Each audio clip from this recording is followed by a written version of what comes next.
جی S herbal wholesale Ayurvedic ادویات کا قابل اعتماد مرکز۔ تجارت کے خواہش مند حضرات کو ہم مکمل ٹریننگ دیتے ہیں۔ ہمارے ساتھ تجارت کر کے بھرپور پیسہ کمائیں۔ علماء کرام، حفاظ، ڈاکٹرز اور میڈیکل والوں کے لیے خصوصی رعایت۔ تفصیلات کے لیے ابھی رابطہ کریں۔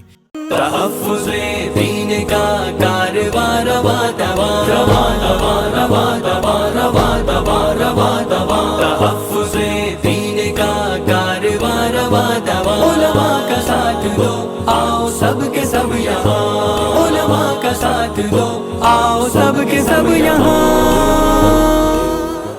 الحمدللہ وکفا والسلام علی عبادہ الذین اصطفیٰ، اما بعد فاعوذ باللہ من الشیطان الرجیم، بسم اللہ الرحمن الرحیم۔ لقد کان لکم فی رسول اللہ اسوۃ حسنہ۔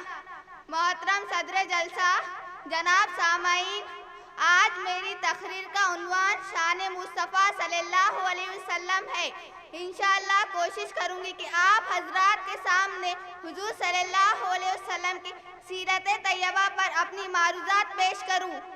میرے سہیلیوں، حضور صلی اللہ علیہ وسلم کی سیرت ایک اٹھتا ہوا سمندر ہے۔ آپ کی سیرت کا حق تو کوئی بھی ادا نہیں کر سکتا۔ کسی انسان میں یہ قوت نہیں کہ وہ کہے کہ میں نے حضور صلی اللہ علیہ وسلم کی سیرت کا حق ادا کر دیا۔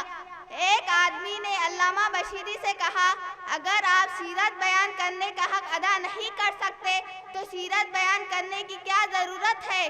علامہ بشیری نے کہا، ہماری مثال مصر کی ایک بڑھیا کی ہے جو یوسف کو خریدنے کے لیے روئی کی ایک گٹھڑی لے کر آئی تھی، اور کسی نے کہا تھا، اماں تیری اس گٹھڑی سے بھی یوسف خریدا جائے گا، تو کہنے لگی، بات یوسف کو خریدنے کی نہیں، اصل میں بات یہ ہے کہ کل قیامت کے دن خدا تعالیٰ پوچھے گا کہ یوسف کا خریدار کون کون تھا، تو میرا نام آ جائے گا۔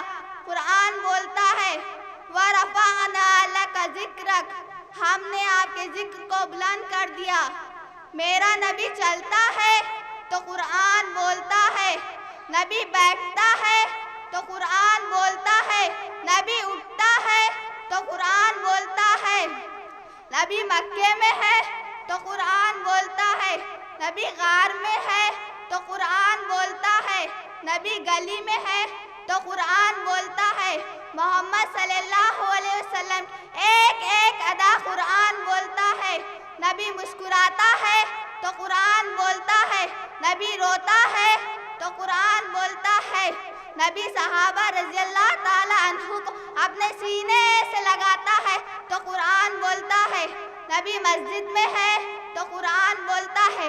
اے پیغمبر، میں نے تیری ایک ایک ادا قرآن میں اتار دیا، اس لیے کہ تو اتنا بلند ہے کہ تیرے وجہ سے مکے کی گلیوں کو بلند کیا، تیری وجہ سے مدینہ شہر کو بلند کیا۔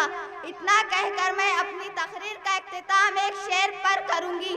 گالیاں جس نے دی اس کو تحفے دیے، گالیاں جس نے دی اس کو تحفے دیے، زخم جس کے لگے زخم اس کے سیے۔